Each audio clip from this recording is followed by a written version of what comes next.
آخری چیز جو حرام مال کی سب سے بڑی نحوست، سب سے بڑی نحوست حرام آمدنی کی کیا ہے؟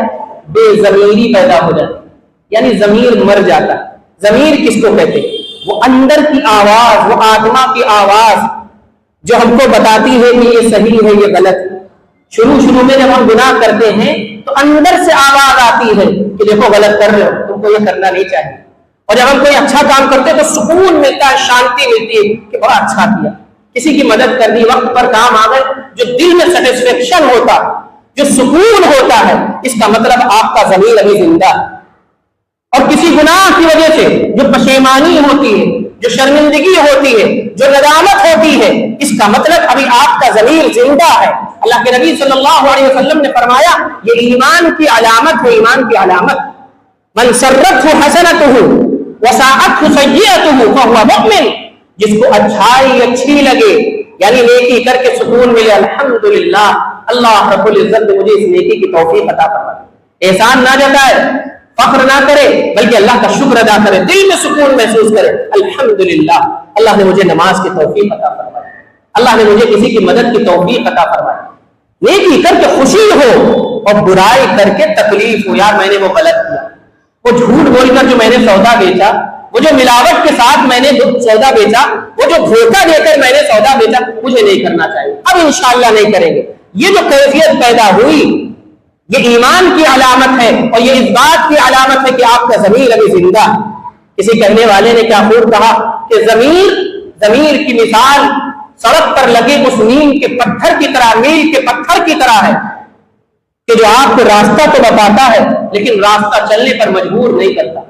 سائن بورڈ لگے رہتے ہیں نا، کانپور ادھر ہے، ہردوئی ادھر ہے، فلاں چیز ادھر ہے، فلاں چیز ادھر ہے، وہ آپ کو راستہ بتاتا ہے لیکن آپ کو مجبور نہیں کرتا۔ آپ غلط راستے پہ چلے جائیں گے، کبھی میل کے پتھر اور سائن بورڈ آپ کا ہاتھ نہیں روک لے گا، وہ جانے دے گا۔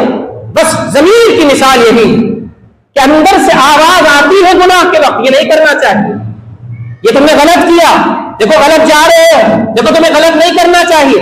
لیکن جب ہم ضمیر کی آواز کو اگنور کرتے ہیں اور نظر انداز کرتے ہیں، بار بار نظر انداز کرتے ہیں، بار بار نظر انداز کرتے ہیں اور بالکل اس کو کنارے ڈال دیتے ہیں، تو ایک وقت آتا ہے ضمیر مر جاتا، پھر آواز آنا بند ہو جاتی ہے، پھر کیا حلال کیا حرام، کیا جائز کیا ناجائز، پھر ہضم سب چاہے جب جو کھاؤ سب ہضم ہو جاتا ہے۔ اس کو کہتے ہیں ضمیر کا مر جانا، اور یہ سب سے زیادہ کیفیت پیدا ہوتی ہے حرام کھانے کی۔ یاد رکھیے، حرام جو کھاتا ہے اس کا ضمیر مردہ ہو جاتا ہے، اس کے سامنے کچھ بھی رکھ دو تو کھا لیتا، کچھ بھی کہہ کے دے دو، حرام مال ہے دے رہے ہیں آپ کو، ہاں دے دو، چاہے جیسا ہو، سود کا ہے، رشوت کا ہے، حرام کا ہے، کچھ بھی ہو سب لے لیتا ہے، سب ہضم کر جاتا ہے۔ یہ کیا مطلب؟ اس کا ضمیر مر گیا۔ یہ حرام آمدنی کی سب سے بڑی نحوست ہے۔ اور جو لوگ حلال کھاتے ہیں اللہ ان کو حرام سے بچاتا بھی ہے، اور ان کے اندر ایک حس پیدا کر دیتا ہے، ایک سینس پیدا کر دیتا ہے، جس کی وجہ سے وہ حلال کھانے سے بچ جاتے ہیں۔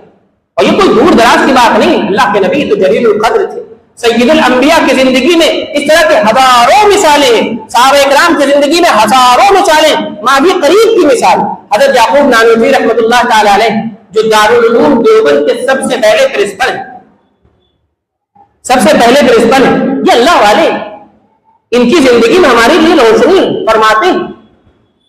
کہتے ہیں ایک مرتبہ ایسا ہوا، ایک شخص نے بڑے خلوص سے مجھے دعوت دی، میں نے اس کی دعوت قبول کر لی، میں اس کے کھانے پر گیا اور میں نے تحقیق نہیں کی کہ اس کی آمدنی کیسی ہے، اور میں کھانے لگا۔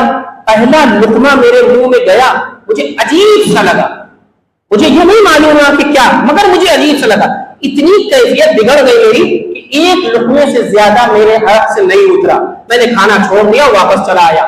بعد میں جب میں نے تحقیق کی معلوم ہوا کہ اس شخص کی آمدنی میں حرام کی آمیزش ہے، پورا مال حرام نہیں ہے، حرام کی ملاوٹ ہے، ملاوٹ۔ کچھ لوگوں کی مین آمدنی، مین سورس آف انکم حلال ہوتا ہے، لیکن جھوٹ بول کر، دھوکہ دے کر، فریب دے کر وہ اپنی حلال آمدنی میں حرام داخل کر لیتے ہیں۔ یہ بھی منحوس ہے، یہ بھی نحوست کی چیز ہے، اس سے بھی بچنا چاہیے۔ یاد رکھیے، پورا حرام ہو تبھی نحوست آئے گی، یہ کوئی ضرورت نہیں، ضروری نہیں۔ تھوڑی بھی اگر آمدنی میں ہماری حرام کی آمیزش ہے تو نحوست ہماری پیچھے پیچھے لگی رہے گی۔ حضرت یعقوب نانوتوی فرماتے ہیں وہ ایک لقمہ جو میں نے بھول سے کھا لیا تھا 40 دن تک طرح طرح کے وسوسے میرے آتے رہے. کبھی دل چاہتا یہ گناہ کر لوں, کبھی دل چاہتا والا گناہ کر لوں, لیکن 40 دن تک گناہ نے میرا پیچھا نہیں چھوڑا اور وسوسوں نے میرا پیچھا نہیں چھوڑا. لیکن ہمارے اور آپ کے لیے عبرت کا سامان یہ ہے کہ دیکھیے پہلے ہی لقمے میں انہیں احساس ہو گیا کہ کوئی عجیب چیز ہے, میرے کھانے لائق نہیں. یہ کیا چیز ہے؟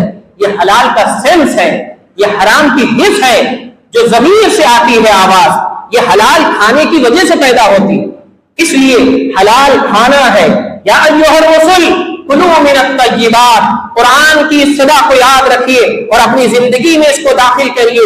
اے رسولوں, اے ایمان والوں, کلوا من الطیبات, پاکیزہ کھاؤ, حلال کھاؤ. اور میں نے کہا پاکیزہ کی پہچان کیا ہے کہ وہ چیز بھی حلال ہو اور اس کو حلال طریقے سے حاصل کیا جائے, تبھی نیک عمل کی توفیق ملے گی. اسی لیے اللہ نے کہا یا ایھا الرسل کلوا من الطیبات واعملوا صالحا, اے رسولوں, اور ایک جگہ ایمان والوں کو بھی حکم دیا.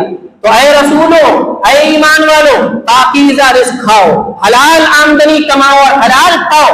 واعملوا صالحا, اور نیک عمل کرو. اس سے معلوم ہوا کہ جب ہمارے پیٹ میں حلال ہوگا تو اللہ رب العزت ہمیں نیک عمل کی توفیق بھی دیں گے اور اس پر جمنے کی بھی توفیق ملے گی.